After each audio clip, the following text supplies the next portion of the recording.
Hello everyone, welcome back to my channel. আজকে 44 size bra কাট blouse cutting করে দেখাবো খুব সহজ পদ্ধতিতে। তো চলুন বন্ধুরা, ভিডিওটি শুরু করা যাক। প্রথমে লাইলিনে কেটে নেব, তারপরে মেন ফেব্রিকে কেটে নেব।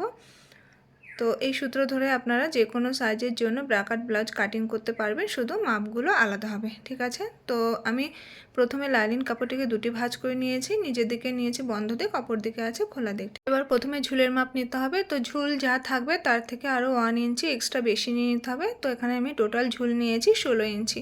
এরপরে দাগটিকে স্ট্রেট করে টেনে নিলাম।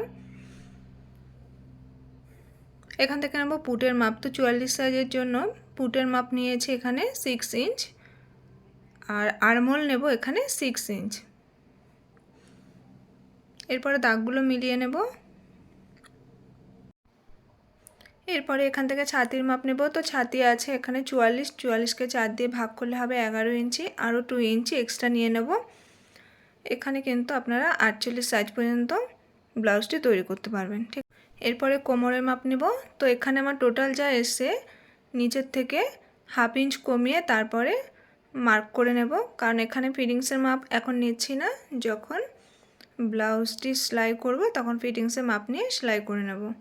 এখন পেছনে গলার ডিজাইনের জন্য 2.5 ইঞ্চি চওড়া এখানে নিয়ে নিয়েছি আমি, আর গলার লম্বা নিয়েছি এখানে 10.5 ইঞ্চ। এখান থেকে নিয়েছি 3 ইঞ্চ, কারণ এটা একটু ছড়ানো হবে, তার জন্য 3 ইঞ্চ এখানে নিয়ে নিলাম। এরপর দাগ দুটো বক্স করে টেনে দেব। এখানে আমি গোল গলা করব, তো আমি ভেতর দিক থেকে এইভাবে শেপ দিয়ে নিয়েছি। আপনারা আপনাদের পছন্দ মতো করে নেবেন। এরপরে আর্মহোলের রাউন্ড শেপ দেওয়ার জন্য এখানে 2 ইঞ্চ ওপরে একটি পয়েন্ট করে দিলাম। এরপরে এখানে ফিতে ধরে এর মিডিলটা নিয়ে তারপরে রাউন্ড শেপ এইভাবে করে নিয়েছি।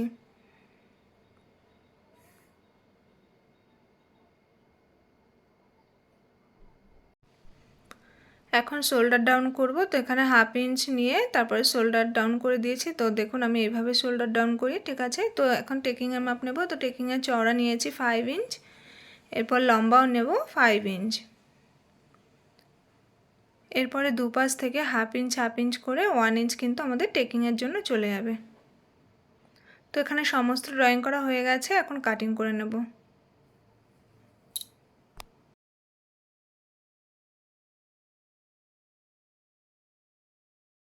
ব্যাক পার্ট কাটিং করা হয়ে গেছে, এখন ফ্রন্ট পার্ট ড্রয়িংটি করে নেব। তো দেখুন কাপড়টি আমি এইভাবে ঘুরিয়ে নিয়েছি। তো খোলা অংশের দিক কিন্তু আমার দিকে রয়েছে। এরপরে সাইড থেকে দেখুন 1.5 ইঞ্চি কাপড় আমাদের এক্সট্রা বেশি নিতে হবে, ঠিক আছে। তো এরপর দাগটিকে স্ট্রেট করে টেনে নিলাম। দাগের পর থেকে ব্যাক পার্ট অংশটি এভাবে বসিয়ে নিতে হবে। এখন শোল্ডার থেকে আর্মহোল থেকে আর সাইড বরাবর আমাদের মার্জিনটা এইভাবে টেনে নিতে হবে, নিয়ে পেছনের পার্ট সরিয়ে রেখে দেবো। তারপরে আমাদের সামনের পার্টের ড্রয়িংগুলো করে নেব।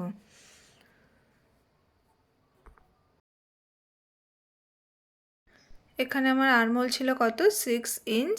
তো দাগগুলো এখন আমি আগে কেটে নিচ্ছি।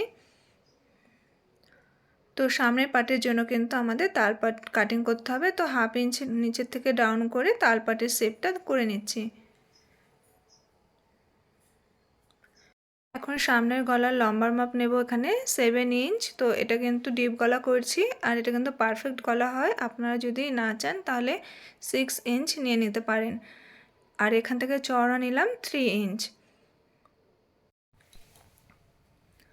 তো এখানে আমি কিন্তু গোল গলা করব, তার জন্য বাইরের থেকে আমি শেপটা দিয়ে দিচ্ছি। তো আপনারা যদি ভি গলা চান তাহলে কিন্তু ভেতর থেকে দিয়ে দিতে পারেন, ঠিক আছে। তো আমি বাইরের থেকে দিচ্ছি এইভাবে, এটা একদম পারফেক্ট গোল গলা হবে, ঠিক আছে। এখন পয়েন্টের মাপ নিতে হবে। তো পয়েন্ট আছে এখানে 10 ইঞ্চ, আরও 2 ইঞ্চ এক্সট্রা নিয়ে নিতে হবে, তাহলে টোটাল নেব এখানে 12 ইঞ্চ। এখন দাগটিকে স্ট্রেট করে এভাবে টেনে নেব। এখন যে 1.5 ইঞ্চি আমরা এক্সট্রা নিয়েছিলাম সেখান থেকে কিন্তু আমাদের মাপগুলো দিয়ে নিতে হবে। কাটুরি মাপ নিতে হবে। তো এখানে সাইজ ছিল কত 44, তাকে 10 দিয়ে ভাগ করতে হবে, তাহলে আসবে কত 4.4 ইঞ্চ। তো এখানে প্রথমে 4.4 ইঞ্চ নিয়ে নেব, আবার যোগ করে আরও 4.4 ইঞ্চ নিয়ে নিতে হবে। তো আবার এখানে 4.4 ইঞ্চ নিয়ে নিলাম, আর 1 ইঞ্চ নেব আমরা এক্সট্রা সেলাই মার্জিনের জন্য, ঠিক আছে। তো যাদের ফুল বাস্ট ভারী আছে তারা কিন্তু 1.5 ইঞ্চ নিয়ে নেবেন, আর যাদের একটু কম তারা কিন্তু 1/2 ইঞ্চ নিয়ে নিতে পারেন, ঠিক আছে। তো এরপরে দেখুন এখানে আমার টোটাল যতটা আসবে তার মিডিলটা আমরা বার করে নেব। তো এইভাবে ফিতেটা ধরবো, ধরে এর মিডিলটা আমরা বের করে নেব।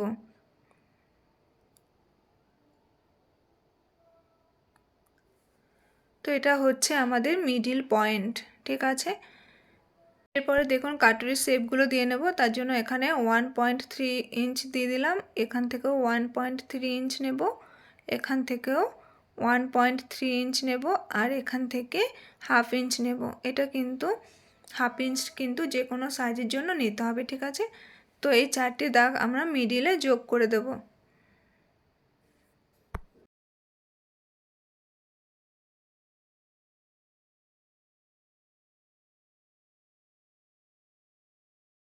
পরে গলার কাছ থেকে আরেকটি মাপ নিয়ে নেব, এখানে 6 ইঞ্চ নিয়ে নিলাম।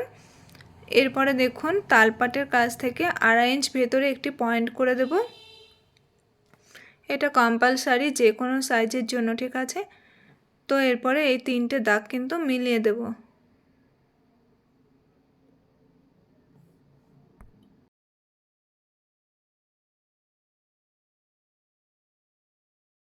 এরপর দেখুন এখান থেকে 1/2 ইঞ্চ এক্সট্রা নিয়ে নেব, কারণ এখানে আমাদের হুকের ঘর সেলাই হবে, ওর জন্য 1/2 ইঞ্চ বাড়িয়ে নিলাম। তো উপরের পার্ট রেডি হয়ে গেছে। এখন নিচে 2 নম্বর পার্ট তৈরি করার জন্য 4.5 ইঞ্চি নিচে একটি পয়েন্ট করে দাগগুলো এইভাবে স্ট্রেট করে টেনে নিচ্ছি। এরপরে এখান থেকে 1/2 ইঞ্চ নিয়ে রাউন্ড শেপ করে নেব। তো 2 নম্বর পার্ট তৈরি হয়ে গেছে। এখন 3 নম্বর পার্ট কীভাবে তৈরি করব দেখুন, এইভাবে ফিতেটা ঘুরিয়ে মাপ নিয়ে নেব। তো এতটা এসছে আমার 6.5 ইঞ্চ, আর এখান থেকে আমরা মাপ নেব আবার। তো টোটাল এসে দেখুন 10.5 ইঞ্চ। তো এরপরে পুরো টোটালটা আমরা ঘুরিয়ে এভাবে মেপে নেব। তো এখানে হয়েছে আমার 10.5 ইঞ্চ, 1 ইঞ্চ মাইনাস করে নেব, তাহলে নেব 9.5 ইঞ্চ, কারণ এই যে দুটো পার্ট আমাদের জয়েন্ট হবে সেখানে কিন্তু 1 ইঞ্চ সেলাই করতে চলে যাবে, ঠিক আছে। তো এরপর দাগটিকে এইভাবে সোজা না করে হালকা করে কোণ করে দাগটি টেনে নিলাম। তো 3 নম্বর পার্ট তৈরি হয়ে গেছে। এখন আমরা বেল পার্ট তৈরি করব। তো তার জন্য 4.5 ইঞ্চ নিচে আমি দাগ দিয়ে নিয়েছি। এরপর দাগটিকে সোজা করে টেনে নিলাম। এরপরে ব্যাক পার্ট এভাবে বসিয়ে তার চওড়ার মাপটা নিয়ে নেব। তো এখান থেকে হালকা করে নিচের থেকে একটু ডাউন করে তারপরে শেপটা করে নিয়েছি। তোমার সমস্ত ড্রয়িং এখানে হয়ে গেছে। এখন কাটিং করে নেব। বন্ধুরা, আমার এই ভিডিওটি আপনাদের ভালো লাগলে অবশ্যই লাইক কমেন্ট শেয়ার করে দেবেন, আর এই ভিডিওটি যদি আপনাদের কোথাও বুঝতে সমস্যা হয় তাহলে কমেন্টের মাধ্যমে জানিয়ে দেবেন, আমি রিপ্লাই দেওয়ার চেষ্টা করব, ঠিক আছে।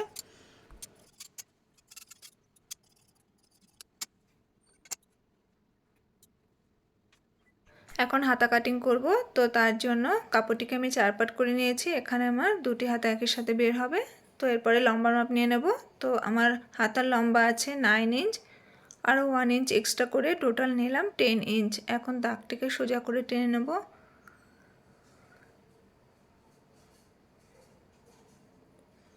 এরপরে দাগের নিচ থেকে 3 ইঞ্চ নিচে আরেকটি দাগ টেনে নেব এখানে আরমোলের শেপ দেওয়ার জন্য। তো আরমোলের মাপটি কিভাবে নেব দেখুন, ব্যাক পার্টের থেকে আমরা আরমোলের মাপটি নিয়ে নেব। তো দেখুন কাঁধ সেলাই থেকে ফিটিংস মাপ পর্যন্ত আমাদের কতটা আসে দেখুন, এখানে হয়েছে 8 ইঞ্চ, আর এখানে 2 ইঞ্চ এক্সট্রা। তো এইভাবে ফিতাটাকে ধরবো, ধরে 8 ইঞ্চ নিয়ে নেব, আর 2 ইঞ্চি এক্সট্রা আমরা নিয়ে নেব। এখানে কাপড় শর্ট আছে, তো আমি পরে জয়েন করে নেব।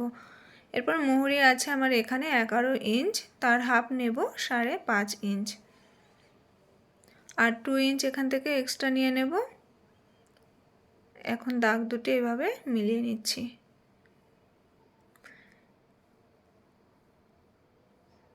এরপরে আরমোলের শেপ দেওয়ার জন্য 2 ইঞ্চ এভাবে উপর থেকে ছেড়ে তারপরে দেখুন হালকা হাতে এভাবে রাউন্ড শেপ করে নেবেন।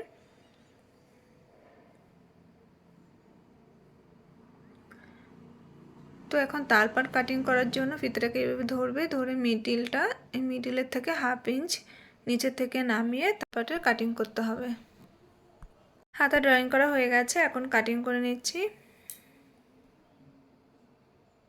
এখন তালপাট কাটিং করে নেব। তো তালপাট কাটিং কিন্তু একদিক থেকেই হয়, ঠিক আছে। তো সমস্ত কাটিং করা হয়ে গেছে। এইভাবে লাইলিন কাপড় পার্ট টু পার্ট বসিয়ে আমরা মেন ফেব্রিক কেটে নেব। তো আজকে ভিডিওটি আমার এই পর্যন্ত ছিল। অন্যদিন নেক্সট ভিডিও